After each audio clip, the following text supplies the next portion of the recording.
The Warriors' future was uncertain. Are they going to break it up? Steve Kerr coming back. They get Jimmy Butler, and they surge all the way through, and now they're through the first round. The Warriors have guys, because of how special their star three trio is, they can make the guys around them better, and they can elevate the way that they play. And we saw that. Steph Curry, 3 points in the first half, steps up in the second half, 19 points in the second half to carry them home. Newswire. Only on SportsGrid. Malaysia Fawali, who you guys know I am a huge fan, has decided to switch allegiances and stay in league. And now she's going to go play for Kim Mulkey. Her, Flau'jae Johnson in the backcourt. It's going to be interesting to watch. You wonder sometimes with roster construction, maybe too much is not too good. Betting above the rim. Only on SportsGrid. I don't know what he was doing taking step-back threes at the end of that regulation when he's got bigs on him and he should be driving to the hole. It's already bad enough that I'm playing with all these NBA and D1 studs that are unstoppable, and I'm the worst one there, and I can still ball with them. But if I start calling fouls, they'll revoke my privileges. Like, I man up when I play with them. Pharrell Coast to Coast. Only on SportsGrid.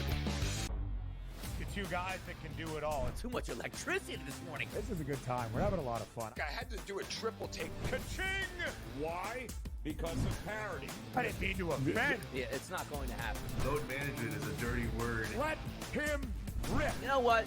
Circumstances provide the results. What? How do you do this one? Oh, Donnie, you got such a good show there. A network that is booming.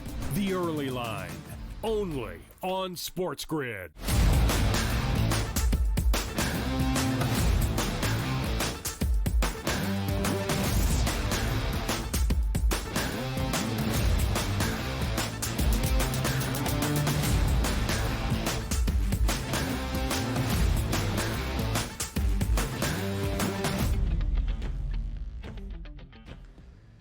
Welcome to hour number 3, our third and final, live right here on this Monday morning on the Early Line on SportsGrid. He is Donnie Rightside. I am Ben Stevens. One more hour to go. Plenty of previews coming your way. We'll break down this Monday slate to start a new week around Major League Baseball with one of the hosts of Pro Baseball Today. That is DRS right there on the right of your screen. We'll look at both of our NBA playoff games on this Monday night as well. A doubleheader of Game 4 action. Can Boston, in dominant fashion, come back and even the series against the New York Knicks, albeit on the road inside Madison Square Garden? Is it just too much for the Golden State Warriors to overcome without Steph Curry in the lineup? Can the Timberwolves go up in a big way 3-1 tonight in San Francisco? The coach, J.Y. James Young, will be with us for the final half an hour, all of its final half an hour here on this Monday on the Early Line.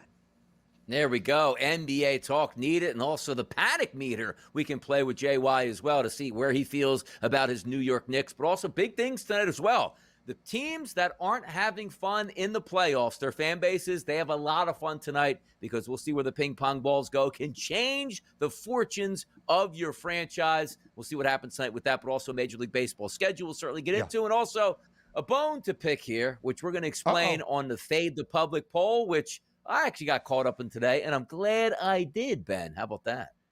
Well, I'm excited to see what you're about to say, DRS, so let's not bury the lead any further. Who wins our doubleheader of NBA playoff games on this Monday night? That was the question to all of you in Fade the Public.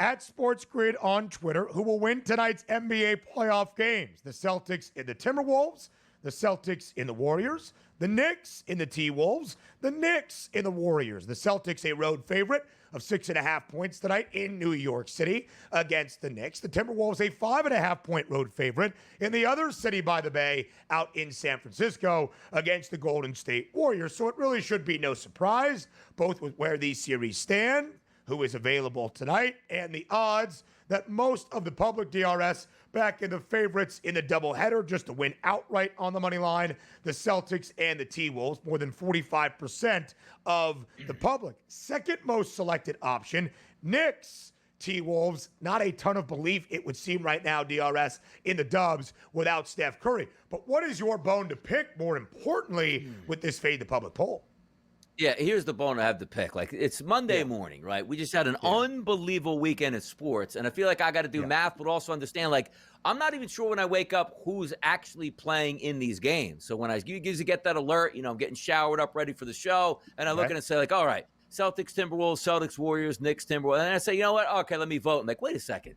I voted for the wrong thing. Like, I voted Celtics, Warriors, even I didn't want to vote that way because everything looks the same, and it should have been Celtics and Timberwolves here. We need them to have these easier. Like, if they come out later in the day, like 6 o'clock, most people are up, available. They have their wits about them here. These early polls with all these pluses and who's playing at this point, I'm pretty sure, like, I'm in the 17% right now, and I didn't want to be there. I'm pretty sure some people in the 27% don't want to be there because they hit the wrong button at this point. We got to have – it can't be, like, thought process early in the morning. Come on now. So your bone to pick is the fact that you misread something because it was released too early in the morning? First off, you wake up at like 4:30. It shouldn't be all pluses out here. Yeah, but it's all pluses out here. I mean, Celtics plus this. Like, I mean, enough with this. Exactly. Like, all you need tonight is really who's going to win the game. Celtics, Celtics, Celtics, Celtics. We'll probably get 1,000 votes because everybody thinks the Celtics are going to win tonight. It's too much brain going into where I think people are reading the poll and not even voting because it's too much brain power early on a Monday morning. Only 99 votes as of this moment on our Fade the Public poll. Not a ton of public interest, it would seem, in this poll right now. Well, You want? Do you want to send out the Fade the Public poll tweet tomorrow? Tomorrow, who is going to win? Pacers, Cavaliers, Nuggets, Thunder. Because you're like, wait a second, like 2 of these can actually be right at this point. Like, people would enjoy that. Right. People want to vote on something they know they can win right off the bat. That's how I would do it. Just put 4 teams. Who wins tonight? Bang! More than 100 votes. No question in my mind.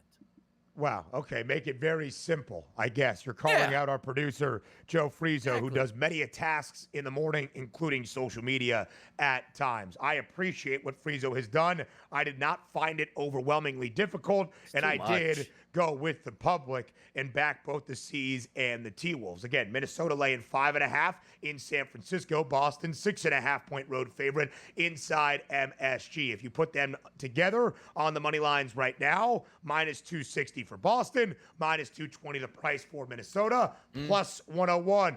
That short 2-leg parlay outright to get both of those victories tonight. And it is interesting, DRS, because, we love to match up the Fade the Public poll voting with what the stats in terms of the bets are telling us on the FanDuel Sportsbook. A ton of the money tonight, as you might expect, backing both road favorites. 64% of the money on the spread, backing the Celtics. 67% of the money on the spread, backing the T-Wolves. But in terms of the percentage of bets, not nearly that large of a distinction.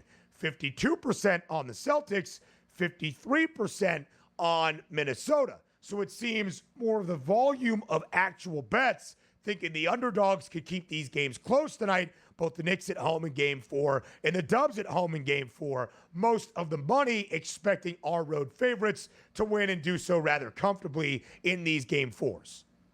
And also understand this, like, we're in the NBA playoffs. Like, understand there's going to be injuries to some players like Steph Curry and the Golden State Warriors, but are we going to be shocked to wake up tomorrow morning that one of these home teams won a basketball game? They're not minus 16.5, minus 18.5. It's 6.5 and 5.5 with home court advantage tonight in must-win situations for those home teams, it feels like tonight. So I'm not going to be surprised if one of those home teams does win a game. Now, the question is, do you want to bet which one? Like, I think the Knicks will win at home. Like, it was the Warriors who wound up with it. That's hard to pick which one's going to win, but I do think there's a legitimate chance that one of these home teams does come away with an outright victory. Absolutely. If you had to back one, DRS, is it the Warriors or the Knicks? Golden State, at least on paper, should have a more difficult time against Minnesota without their superstar in Steph Curry. And yet, they have been competitive. Game 2, the Timberwolves kind of were out from an onslaught up 13-zip before the Warriors even scored a point. But Golden State did cut it to 7, at least in the third quarter, before losing in considerable fashion. The Knicks have won 2 games, coming back from down 20 in the third quarter, and yet have been down 20 late in the second half in both games and were routed by the Celtics by 22 points on Saturday afternoon inside MSG. If you had to pick one of the two underdogs to win outright tonight, who holds serve on home floor? To be honest, it'd probably be the New York Knicks because I'm getting the full blast Knicks tonight. I'm not saying like the Boston Celtics are a better team than the Timberwolves and the Warriors, but if I'm being honest, I'm not going into a game going, oh, the Warriors kept it close. We don't have their best player. Can they win? Maybe. The Knicks have no excuses. The Knicks are healthy. They have their best players. They are at home. So if I had to pick one team to win tonight just based on that, where it's like, hey, Brunson's questionable, like, no, then I wouldn't take the Knicks tonight. I would take the Knicks tonight over the Celtics, even though I do think the Celtics win, but that would be my choice for the underdog upset. If you were to back the underdog, no doubt about it, 6.5 point spread. By the way, DRS, the Knicks were booked as an underdog for the 5th time in this postseason on Saturday at home, catching 5.5 against the C's. It was the first time New York had not won outright as an underdog in this postseason. They were not nearly as good as an underdog, including against teams like Boston and Cleveland and OKC throughout the regular season. They've been pretty darn good here in the playoffs. I think the Warriors can keep this game ugly enough. Total is 200 and a hook to rely on that defense to give themselves a chance. But I really do think both road favorites do win tonight. Will they both cover? That's a different story. Critical game for DRS for both spots, but at least the Knicks have a 2-1 series lead. If Golden State does not win tonight, this is probably over in 5. And it's really, really beneficial for Golden State to force a 6th game because there is 3 days off from Wednesday's Game 5 to Sunday's Game 6. More on the early line up next.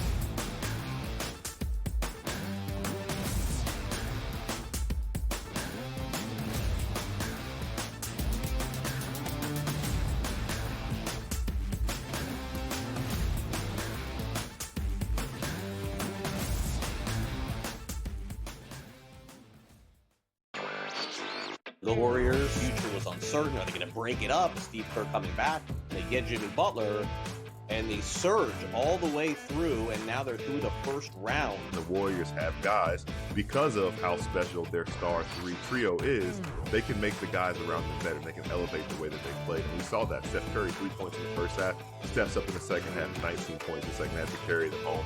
Newswire. Only on SportsGrid.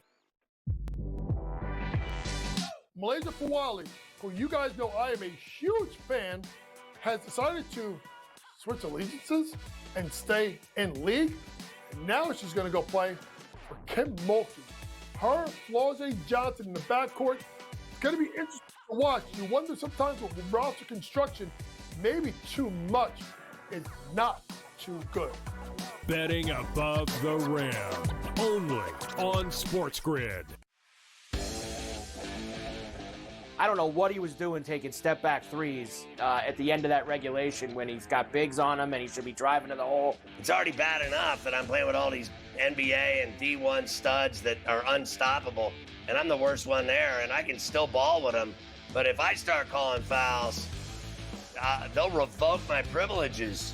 Like, I man up when I play with them. Pharrell Coast to Coast.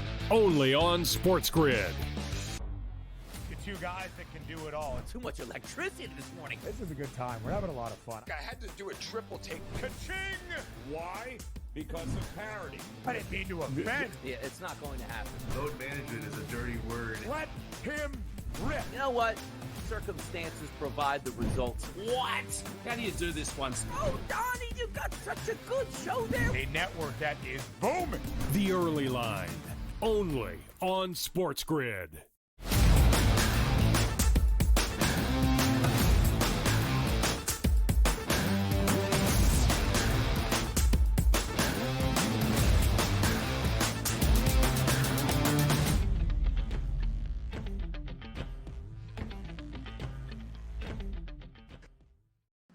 Live right here on this Monday on the early line on SportsGrid. As far as Monday slates go in Major League Baseball, 11 games on a Monday to kick off a new week in the bigs. Not bad, including the hottest team in the National League making a trip to Philadelphia.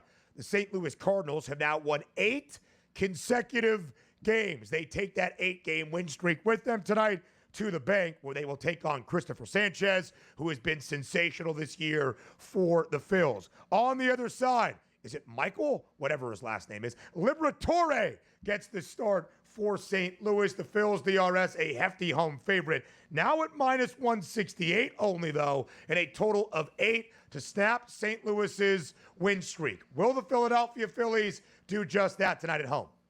Yeah, let's take a look, too. Did you say that the total came down a little bit? Is it at 8 or is it still at 8.5 right now? Okay, it's at 8. Right and now on FanDuel, slight juice on the over.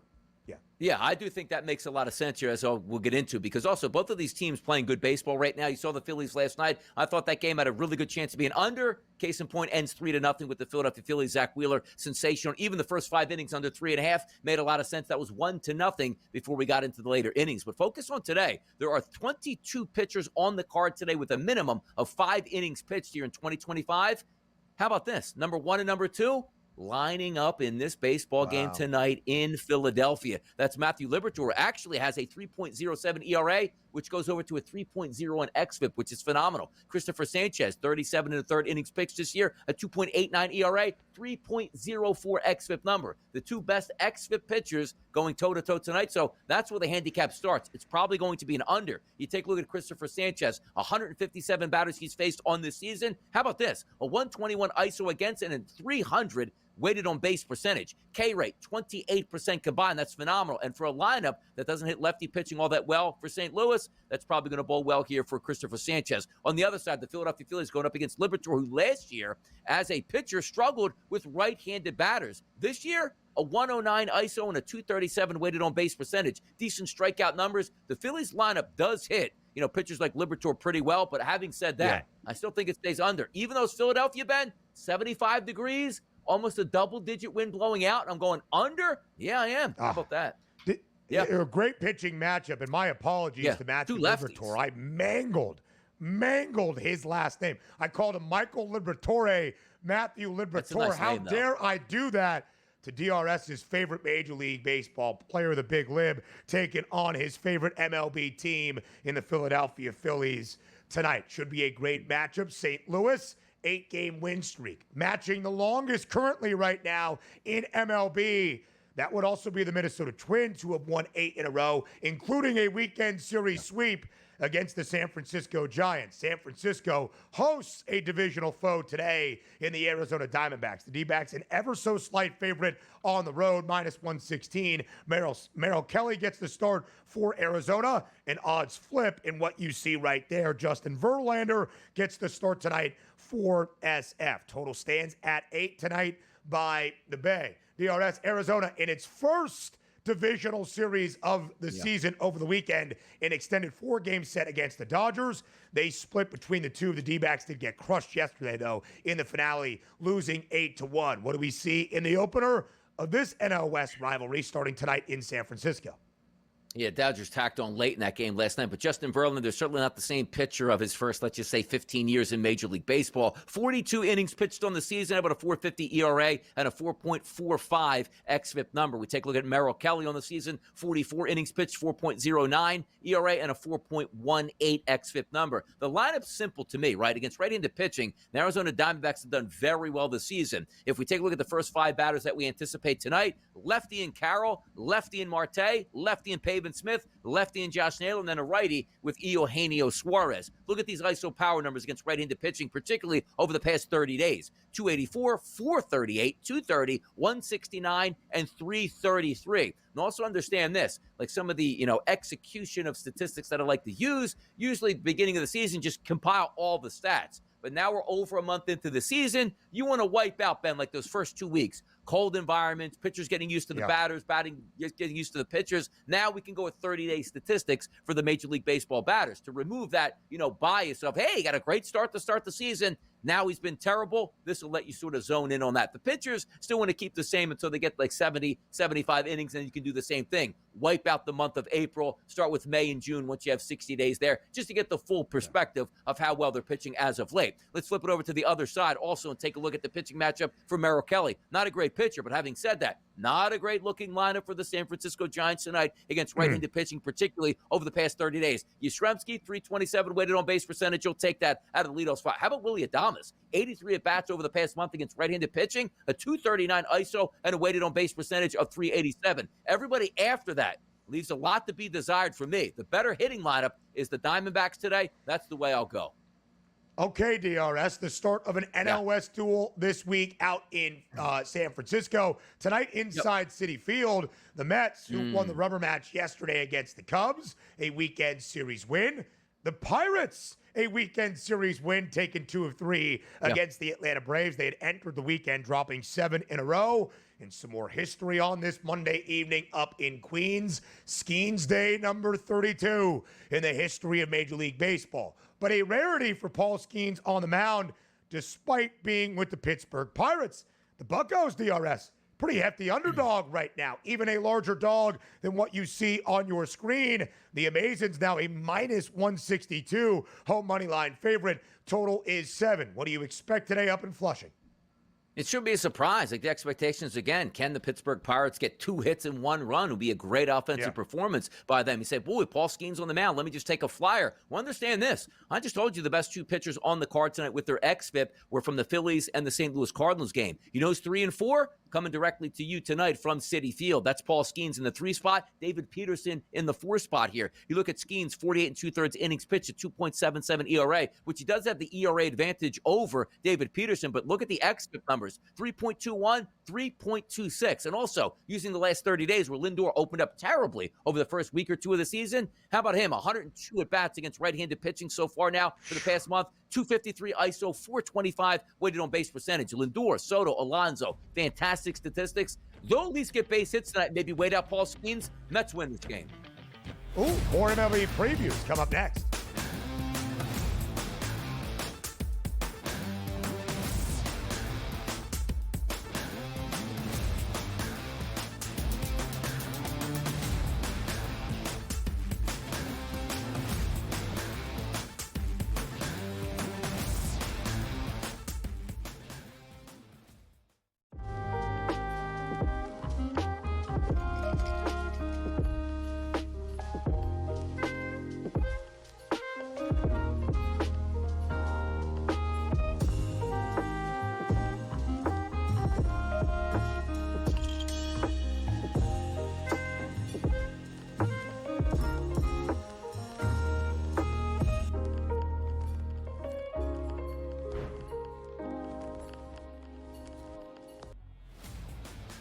Your college performance does not relate to the National Football League. It never does. They played side by side with each other, and he wasn't as good as Quinn Ewers. That's an issue. That's a major issue. It wasn't that it wasn't as good as Quinn Ewers. Ever got to Texas. It wasn't that it wasn't as good as Quinn Ewers. It was Quinn Ewers' program, which Steve Sarkisian made very clear the entirety of the time that Arch Manning was in Austin. So for you to argue that because Ewers is a 7th-round pick, Arch Manning is not that good and not deserving of being 1st overall is asinine. It is wrong. It is incorrect. He's going to be number 1 overall. My whole thing was I'm buying you're doing your thing now where you double down on a tape that is incorrect. The best quarterback prospect to ever hit college football can't play. He's over not a 7th-round There were 2 perfectly rated quarterback recruits in the history of the sport. Quinn Ewers couldn't even play at Ohio State. He couldn't even play at Ohio State. Quinn Ewers. Go look it up.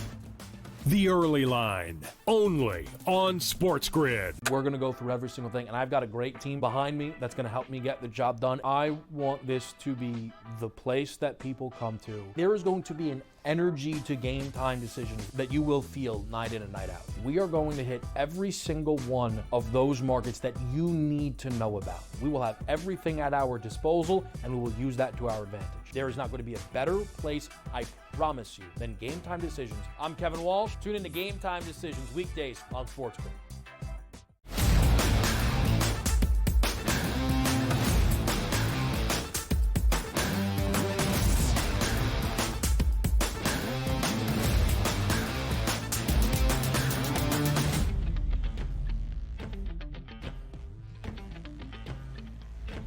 We continue our MLB breakdowns and bets with Donnie Rightside on this Monday around MLB. We have 11 games on this Monday slate out in the bigs, including out in the Pacific Northwest in Seattle, a matchup of a couple of divisional leaders at this moment. The New York Yankees in the American League East, the Seattle Mariners out in the American League West, but on a great weekend for the M's. They remain in Seattle. They host the Yanks, minus 148, the price in favor of the Pinstripes on the road tonight. A total of 8. It is dropped from the number you see on your screen. Clark Schmidt gets the start for the Yanks. His team is favored. Is the right side favored in this matchup, DRS?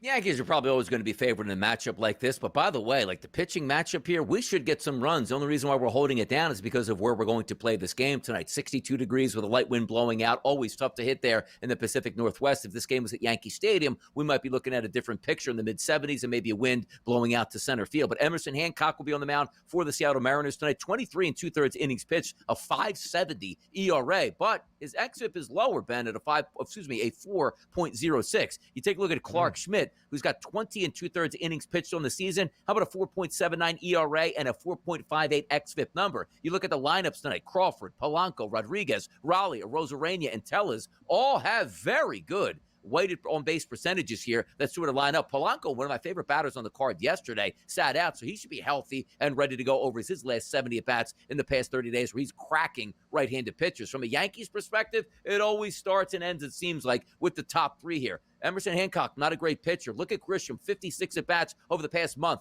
against right-handed pitchers, Ben. A 451 ISO and a 448 weighted on base percentage. Aaron Judge, 105 at-bats against right-handed pitching over the past month. How about a 301 ISO and a weighted on base percentage of 506? And then Ben Rice with a 290 and a 388. Sensational stuff overall from those top three guys. I think we get runs in the Pacific Northwest. Why not? Let's go. DRS, you mentioned it's not easy to score up in the Pacific Northwest, but Seattle has the highest over percentage so far in this young Major League Baseball season. 64.9% of their games have pushed to the over this year. Seattle was swept over the weekend by the Blue Jays. They're 500, two teams in the AL East above 500. The Yankees in first. The Red Sox 2 games north of 500 in second place. They take on the AL's best team in the Detroit Tigers, despite the Tigers dropping each of their final 2 games this weekend to lose the series against the Rangers. We stay in Detroit,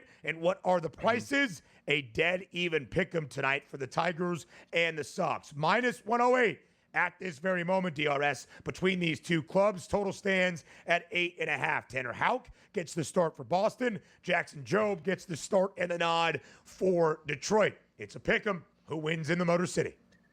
Jobe has the highest xFIP on the card today out of those 22 pitchers, so that's all going to be fade material right off the bat. But also Tanner Houck, 41 1/3 innings pitched. How about an ERA of 6.10, but his xFIP is 4.24. So maybe getting a little bit unlucky there with that ERA. But you take a look at Jobe, a 4.88 ERA. He's pitching every bit as bad as that ERA. Why? His xFIP number is a 5.09. So you focus on Jobe, who's got hit hard from both lefty and righties here. You take a look at the lineup. Jaron Duran over the past couple weeks, a 208 ISO against right-handed pitchers. You take a look at Rafael Devers, 227. Alex Bregman here, 384. Wilyer Abreu, 270 here. I like what I see out of the first 5 batters in that lineup. And again, Jobe's high xFIP numbers, which means a lot of fly balls, a lot of walks, and a lot of strikeouts, which means traffic on the bases. Houck hasn't been that great. And also, there are some really good spots for Detroit tonight in this lineup. You look at Houck struggling mostly with left-handed batters to the tune of a 247 ISO and a weighted on base percentage of 444. Carpenter's got good numbers. Cole Keith's got good numbers. Riley Green's got good numbers in there. So you got some lefties. So again, today, 75 degrees, wind is blowing in, but warmer temperatures here. Why can't we get some runs between these two ball clubs? I'm looking again towards an over here. So more better vibes today, better hitting conditions, and lineups that make some sense. They just make some sense. offense on this Monday in MLB. DRS over the weekend, it was the Red Sox winning the final 2 games against the Kansas City Royals, snapping a 7-game win streak for KC. The Royals trying to start a new one tonight in Houston against the Astros. The Stros, a minus 120 home money line favorite. What's the play in this H-Town showdown? Yeah, take a look at Waka on the mound going up against Ryan Gusto. You take a look also. How about this? The past 30 days against right-handed pitching. Boy, some of these bats are waking up for Kansas City with positive numbers. Pasquantino, positive numbers. Salvador Perez, Michael Garcia, Waters, and also Isbell. So for me, maybe a sneaky team total on those Royals tonight, waking up at the plate. I like the offense that continues for you, DRS. KC again had won 7 straight before they dropped their final 2 against the Red Sox. But they've been playing great baseball since Case Lowe started this season. JY.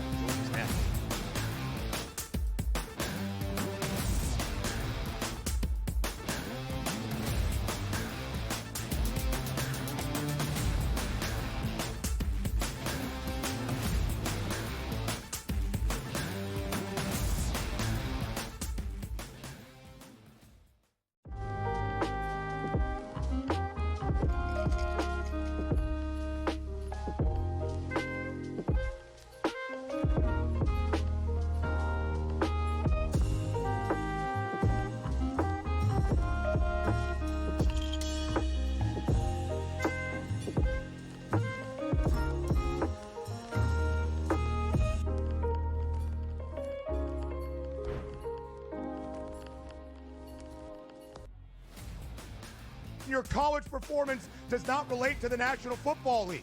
It never does. They played side by side with each other, and he wasn't as good as Quinn Ewers. That's an issue. That's a major issue. It wasn't that it wasn't as good as Quinn Ewers. Ever got to Texas. It wasn't that it wasn't as good as Quinn Ewers. It was Quinn Ewers' program, which Steve Sarkisian made very clear the entirety of the time that Arch Manning was in Austin. So for you to argue that because Ewers is a 7th-round pick, Arch Manning is not that good and not deserving of being first overall is asinine. It is wrong. It is incorrect. He's going to be number 1 overall. My whole thing was I'm buying you're doing your thing now where you double down on a take no, I'm that not is doing incorrect. That. The best quarterback prospect to ever hit college football can't play. He's over not a 7th-round There were pick 2 who didn't even perfectly play rated good. quarterback recruits in the history of the sport. Quinn Ewers couldn't even play at Ohio State. He couldn't even play at Ohio State. Quinn Ewers. Go look it up. The Early Line, only on SportsGrid. We're going to go through every single thing, and I've got a great team behind me that's going to help me get the job done. I want this to be the place that people come to. There is going to be an energy to game time decisions that you will feel night in and night out. We are going to hit every single one of those markets that you need to know about. We will have everything at our disposal, and we will use that to our advantage. There is not going to be a better place, I promise you, than Game Time Decisions. I'm Kevin Walsh. Tune in to Game Time Decisions weekdays on SportsGrid.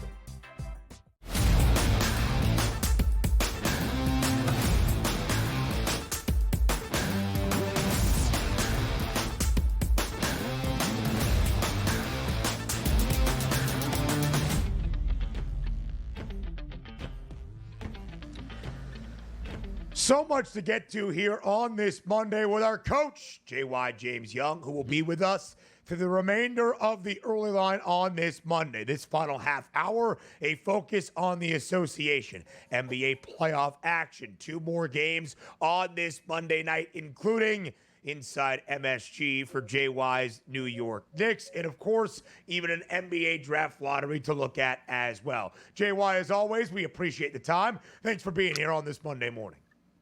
It's great to be on with you, and nothing like Giannis Antetokounmpo just hijacking the NBA playoffs as we speak. Yeah, like but is he really hijacking?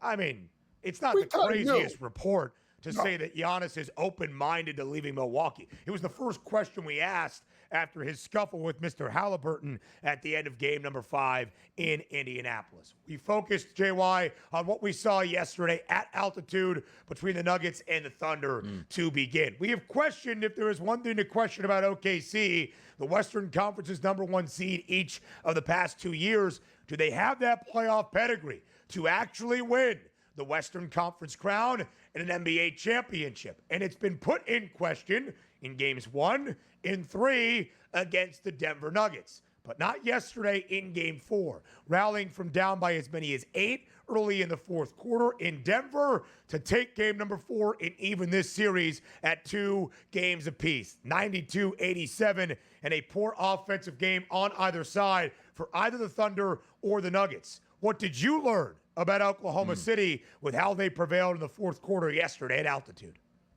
They grew up. I mean, because you think about it. By the way, the first quarter could have been one of the worst quarters I've ever seen in playoff action. I mean, it was just dreadful. But for them to have the lead, make their run in the second quarter, and then literally, Ben, blow the whole lead and more in the third to come back in the fourth, where, let's be honest, their season could have been on the line if they would have went down 3-1. For them to make that run in the fourth quarter was absolutely fantastic. And they honestly, for a team that builds itself on its offense, I thought defensively they really dug in and really made things extremely difficult for the Denver Nuggets. But let's be honest, man, we also have to look at that the best player in the world is playing nothing like the best player in the world, and Nikola Jokic. And there was a critical part of the game.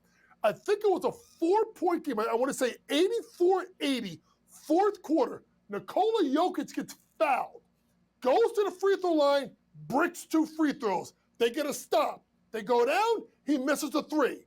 Aaron Gordon gets the rebound, gets fouled on the putback, goes 1 and 2. That was a swing right there where it could have went from 84-80 to 85-84. I thought if they could have got over the hump the second time, Denver would have found a way, but they didn't.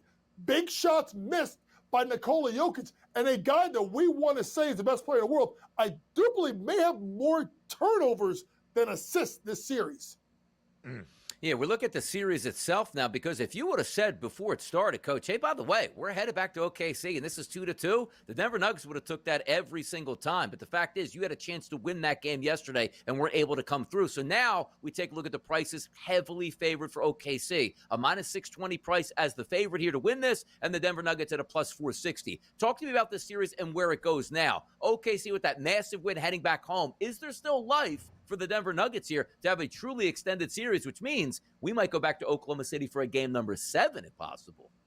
Does Nikola Jokic show up? I mean, let's be honest. Can Nikola Jokic show up? And it's a little bit deeper than that, folks. Just go look at Denver in the playoffs and look at Michael Porter Jr. and Aaron Gordon. Look at the stats where they win and look at the stats when they lose. Particularly Michael Porter Jr. Look at the way they shot from 3. I think there were 8 out of, I want to say 14 or 8 of 13 from 3 in game number 3 victory. When those two don't complement the Joker, it's a problem. And here's the thing. They've gotten by some games with the Joker not being well because those two stepped up in spots. So if the best player in the world can't play like the best player in the world, and then 2 complementary pieces that have stepped up in spots when he isn't playing well can't do it, they don't have enough offensively to beat a team like the Thunder.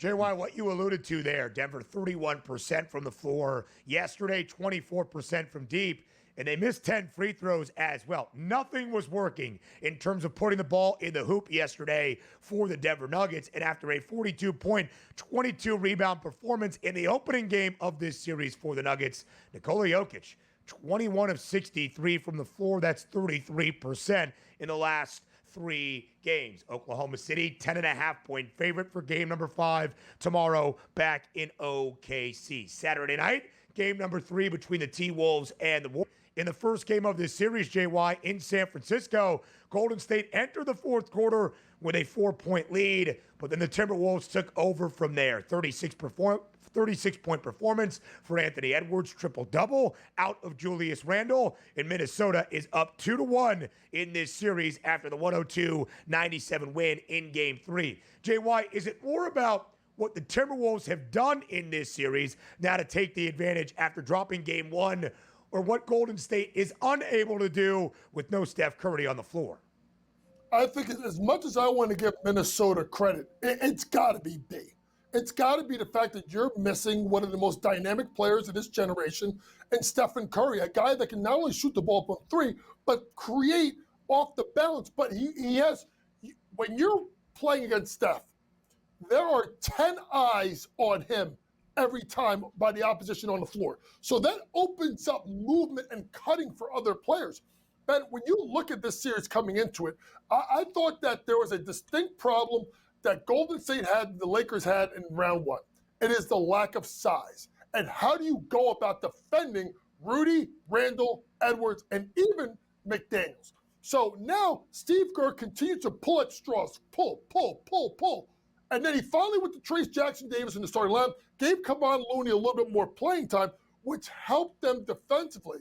Well, here's the problem now, Ben. They can't score. There's only, if you really look at Golden State, there's only two guys on that team. Only two guys, Butler and Kuminga, that can go get a shot. No one else can. And then once you get to the fourth quarter, you're winning. Draymond fouls out, Looney fouls out, and Jimmy Butler goes 1 of 7 from the floor. And you were living by the fact that Ant would not go off. Well, the fourth quarter, bang 3 threes, 13 points, drive home safely. Man, we talked about this last week. They needed to get to 6 games to try and get Steph back when they get back home. I don't think it gets there, Ben, and it's going to wreak desperation. If they don't win tonight, do you bring Steph back game 5? Or attempt to at least put it out there to make, Minnesota kind of change what they do in preparation? FanDuel's got an idea about this series being over, JY. The reason being, they're favoring them at a minus 900 price to win this series, and it's 2-1 right now. The Golden State Warriors at a plus 610 price. What do the Warriors need to do? I ask you the same question, to extend this series and maybe get it at least back to Game 6 or Game 7. Honestly, they have to depend on Anthony Edwards just continues to give you games where he does not play well, and that Jimmy Butler and Kuminga can steal it, and you get enough defense around them. The problem that you're also facing is, all of a sudden, Julius Randle leaves New York, goes to Minnesota, isn't the top guy, knows he isn't the top guy, and is now playing the way like New York Knicks fans were praying that he would have played when he played in Gotham. So he's playing much better. But listen, at the end of the day, I don't think there's a shot in hell. I think this series is over. I think it's over. I thought it was over in 5 to 6 before the series started. It's over in 5. This is going to be done quick. You saw it there. Minnesota to cover now is a 2.5 game favorite in the series. Spread is minus 128. That is the most likely scenario. The T-Wolves to win in 5, the old gentleman's sweep at a minus 128 price. All right, that was a great time talking about the Western Conference. But now, JY, we got to get ready for the Knicks City Dancers in Madison Square Garden next.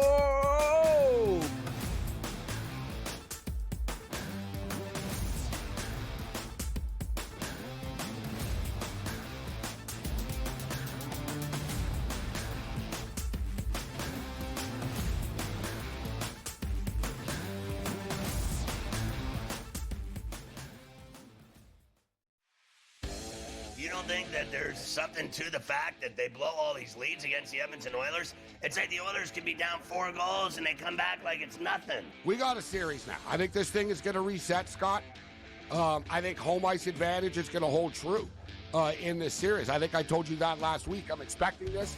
I picked the Kings in 7 before the series started, and it's like plus 700. Pharrell Coast to Coast, only on SportsGrid. Under him was Sharon Moore, who also participated in the cheating scandal with Connor Stallions. So you know what happens to him? He doesn't lose his job. He doesn't get a 10-year show cause. He gets to keep his job, and they go, we're just going to suspend you for 2 games next season. Now, all of a sudden, they're coming out with everything that we knew to be pretty much true when it was happening. Yeah, they were cheating. It was like Belichick and the videotapes, right? The Early Line, only on SportsGrid. The Warriors' future was uncertain. Are they going to break it up? Steve Kerr coming back. They get Jimmy Butler, and they surge all the way through, and now they're through the first round. The Warriors have guys, because of how special their star 3 trio is, they can make the guys around them better. They can elevate the way that they play. And we saw that. Steph Curry, 3 points in the first half, steps up in the second half, 19 points in the second half to carry them home. Newswire, only on SportsGrid.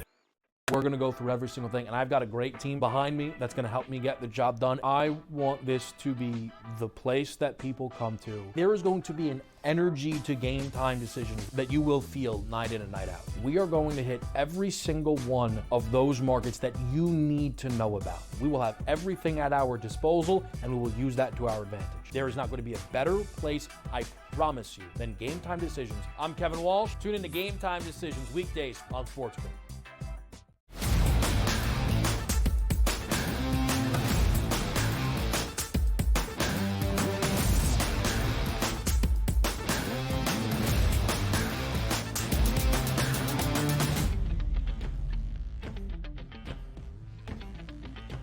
All right, the question has to be asked. How concerned is James Young about his New York Knicks following Game 3 on Saturday afternoon between the Knicks and the Celtics ahead of Game 4 tonight inside the world's most famous arena? JY, although you are a Knicks fan, you broke down the game wonderfully with us here late last week, entering Game number 3 on Saturday, and you said the nightmare scenario is for Boston to start hitting its threes, get out to an early lead, as we had seen in the opening 2 games in Beantown, and this time not cough it up, but hold on. So after a 115-93 win for the Celtics on Saturday, easily covering as a 5.5-point road favorite inside Madison Square Garden, panic level time, JY, on a scale of 1 to 10. How you feeling? On panic? About a 40. I mean, what do you mean? What kind of panic level am I? You guys are lucky that came on set. I haven't slept in 2 nights. I'm counting threes that the Celtics had. 3. Listen, guys, 12 out of 19 from 3, right? And there's parts of the story. There's that. There's the fact that you at home got outscored by 30 at the 3-point line in the first half, 12-2. Then there is the part of the offense. I have maintained, and I've said, and I've started to think this, if the Knicks can't get to 110, they can't beat Boston anymore in the series. I'm just looking at the way the New York defends. So to me, there are problems up and down New York's roster in regard to scoring. Number one, can OG and Mikal Bridges, can they hit a shot in the first half? I mean, could they score a point in the first half? Because that was a problem. Karl Anthony Towns not being able to shoot the ball from 3. The fact that their bench, and we were talking about this, some of the best discussions on this network happen where you're not listening when it's during a commercial break. Dante DiVincenzo's name came up. They missed Dante as a guy that can come in off the bench, that can knock down threes, and can change a component, because now if Hart isn't hitting, you can bring him off the bench and you can kind of work your magic. New York is in deep trouble if they don't get out and at least be ready, folks. Just be competitive. I'm not saying be winning at the break, just be in the game at the break. Because if you repeat what's happened in Game 1 and 2, the Celtics correct themselves in Game 3, if they do it in Game 4, it's a problem. And the other thing that I thought was really smart by Boston is, yes, 12 out of 19 from 3, but 44 shots. Less than 50% of their shots from 3. They offensively mixed it up. They attacked the basket, and then when you start attacking the basket, now you got to close the floor, and that's where the threes become even more wide open. Yeah, take a look at the Knicks. Like, their best options in this series is hopefully that the Boston Celtics just missed their 3-point shots. We'll see if that happens tonight, because it didn't happen, as you say, in game number 3. I thought, Coach, that once we got to game number 3, the winner of game number 3, regardless of which team won, would actually win the series. And the Boston Celtics won that game. They're still down 2-1. There's still another game at Madison Square Garden, which means the Knicks hold home court advantage. But the FanDuel Sportsbook posting these odds, Coach, minus 295 as a favorite towards the Boston Celtics, not the New York Knicks. Explain to me why the Celtics are so heavily favored, and also the thought process on what has to change in game number 4 as opposed to the Celtics just missing shots. I mean, because if you really think about it, the Boston Celtics have led the series for about over 90% of the time. They've dominated it. They've dominated the series where it counts. I think the interesting graphic to me, when you look at the series spreads right now, is the shortest be Game 6 at plus 102. Okay? Because here is why. If the Knicks are going to win it, they got to win it in 6, because they're not going to win Game 7 in Boston. But I can see Boston just rolling this thing and getting it over in 6 games. I think Game 6 at 6 games at plus 102 is the best bet on the board, because if it's the Knicks, if it spirals, it's going to spiral quickly. If it's the Knicks make a win, let's say win tonight, then you look at Boston, wins Game 5 at home, and then the Knicks close out in Game 6, because they're going to have to put all their eggs in that basket, because they're not going to be able to win it in 7. I think this goes 6 no matter what. Plus 102 for this to go 6 games. The Celtics could win in 6 games. It's the shortest amount of time possible. The Knicks could win it in 5, or they could win it in 6 or 7. And you see the Knickerbockers there getting a game and a half in the series spread. That would be a Knicks win or a 7th game, and it's minus 205. Our other Eastern Conference second round set, JY, the Pacers hold a 3-1 series advantage now over the Eastern Conference's number 1 seed in the Cleveland Cavaliers as they absolutely took it to Cleveland from the very start in game number 4 last night. A 41-point lead for Indiana at the halftime break, matching the largest ever halftime margin in NBA playoff history. So, JY, the Pacers are up 3-1. The Cavaliers are banged up. Donovan Mitchell did not play in the second half, will undergo an MRI on this Monday. Is this series over in only 5 games tomorrow night in Cleveland? I think Cleveland will find a way to win game 5, but then Indiana wins it in 6. Listen, Indiana has beat Cleveland in their own game, which is the totality of their parts, right? We've talked about the bench play of DeAndre Hunter. We talked of Ty Jerome, of Dean Wade. Well, last night, it was the bench play, particularly of Obi Toppin, 9 out of 14 from the floor, doing a great job. TJ McConnell, obviously getting himself to the double figures with 13 points. They gave a lift to a team that they just run guys at you, and a team like Cleveland that is compromised health-wise got run. I think it was really smart of Kenny Atkinson to say, you know what, we're punting. We're punting. It's game over. Listen, you're not by 40. I don't think you really have any other choice but to punt at that point. But to me, those guys not playing big minutes, 27, 20, 27, let's see what about Donovan Mitchell, and 22 with Strus. Let's see what happens. I think Cleveland steals game 5, but Indiana should have all the momentum in game number 6 back at home. It is interesting because even with the injury questions for Cleveland and the fact they're down by 2 games in this second round set, they're still the Cavaliers. The odds makers believe in the number 1 seed. The Cavs now a 7.5-point favorite for game 5 tomorrow night, despite a ton of early public betting love on Indiana, and understandably so. DRS, we bid you adieu. Have a great time on Moneyline. JY and I round things out on the other side of the break.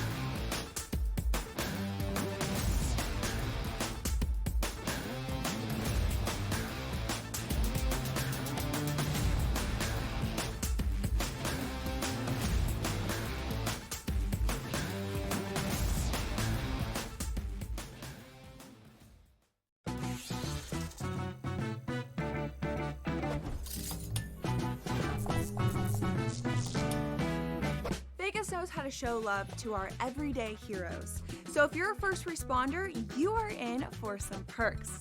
Lots of hotels and casino offer big discounts to any first responders who can show valid work or volunteer ID. So treat yourself to a discounted stay. You deserve it. See you in Las Vegas. Let's get lucky.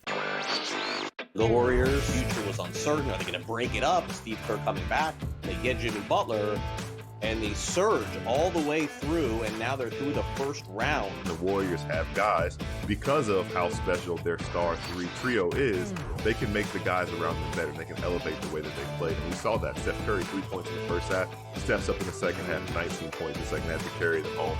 Newswire. Only on SportsGrid.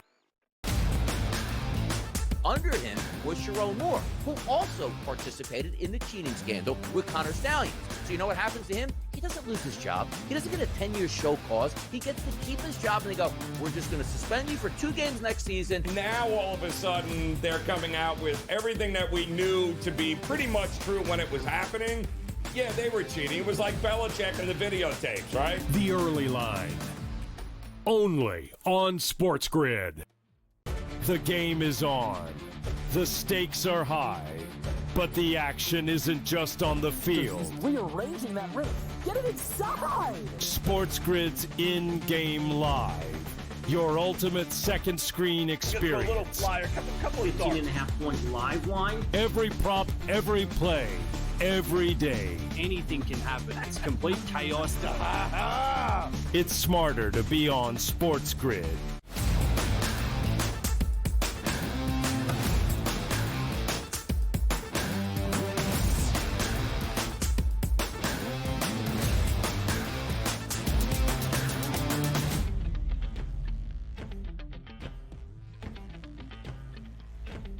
A doubleheader of Game 4 action tonight on this Monday in the NBA playoffs. First up, inside Madison Square Garden, the Knicks still hold a 2-1 series lead, but don't tell that to the odds makers or the pulse of the fans surrounding this series after what we saw in Saturday's game number 3. The Boston Celtics are a 6.5-point road favorite for tonight's Game 4 and nearly a $3 minus money favorite, JY, to win this series outright. So what adjustments do you think both sides make entering game number 4 tonight inside the world's most famous arena?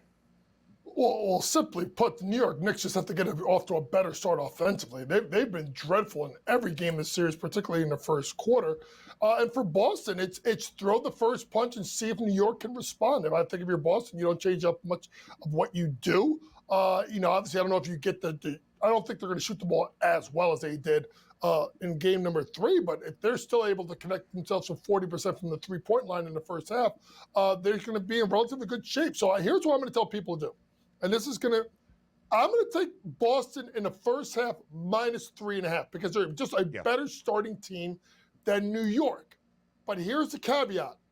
If the Knicks are within 6 or 7 at the break, I would jump on New York on the money line to steal the game because of the hopes that they keep it close and they use the best closer in the game and feed off the Garden crowd to win it. That's why I think you put it in.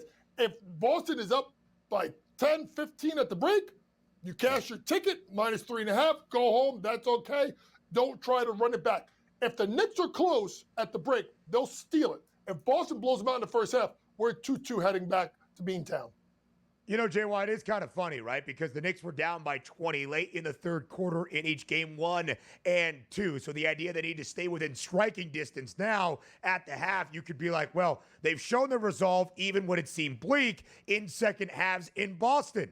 But I think we saw on Saturday, if the Celtics open up a large lead and simply play average basketball, there's very little New York can do. 3.5-point spread, as JY alluded to, in favor of the C's in the opening half. For Boston just to win the opening quarter, those first 12 minutes, minus 154 on the money line. Game number 4, our nightcap in San Francisco. Still no Steph Curry for the Warriors. And because of it, Golden State, a 5.5-point home dog. Total, 200 and a hook. Games 1 and 3 in this series, both staying under. Despite winning game 1, JY, the Warriors have yet to hit the century mark. That's 100 points in the first 3 games of this series. What can Golden State do offensively without the chef in the fold? They got to pray that playoff Jimmy is playoff Jimmy, and he gets help. And more than one guy, more than just Kuminga, it's got to be someone else. Whether it's Pozinski or it's Buddy Hield or Draymond steps up his scoring, they need a third guy. The one thing I'm looking at more than anything is Warriors team total under 97.5. Game 2, 93 without Steph Curry. Game 1, 99 with Steph Curry. And then obviously 97 and obviously hitting that 3 in the last couple of seconds. They really had 94 if you really think about it. I think they go under 97.5 points here because I think at the end of the day, one, Steve Kerr he's going to keep playing everyone until you can figure it out, right? So it's hard to get people into rhythm. 2, they don't have the offensive firepower, so they have to slow the game down and grind it down defensively. Warriors team total under 97.5 points. I think that's their way, JY, of at least staying within the number or pulling off the outright upset to even this series. Muck it up, keep it under the game total of 200.5, and rely on what has been a stout defense. Minnesota also playing well on that side of the floor. Draft lottery tonight, JY. The Cooper Flag sweepstakes, the 3 best chances to land the first overall pick and flag. The Utah Jazz, the Washington Wizards, and the Charlotte Hornets. The other 2 teams north of a 10% chance, the New Orleans Pelicans and the Philadelphia 76ers. It's random, but JY, in your estimation, who has the ping pong balls bounce in their favor to earn that first overall pick? Well, I'm a Knicks fan, so as long as it ain't the 76ers or the Nets, I don't care. They could send him to the Utah Jazz for all I care. I don't mind it at all. But the interesting thing about it is I'll leave people with this. If it's not Utah or Washington, look at the possible trades that may happen because all those teams have to maneuver someone out, whether it's Bridges or if it's someone like, Zion or other players. Yeah. It'll be interesting to see who gets that number 1 pick. There's going to be a lot that needs to be figured out after the draft lottery order is set and what it means for the rest of this NBA summer. The coach, JY James Young, a fade away to tomorrow. The early line returns at 8 a.m. Eastern.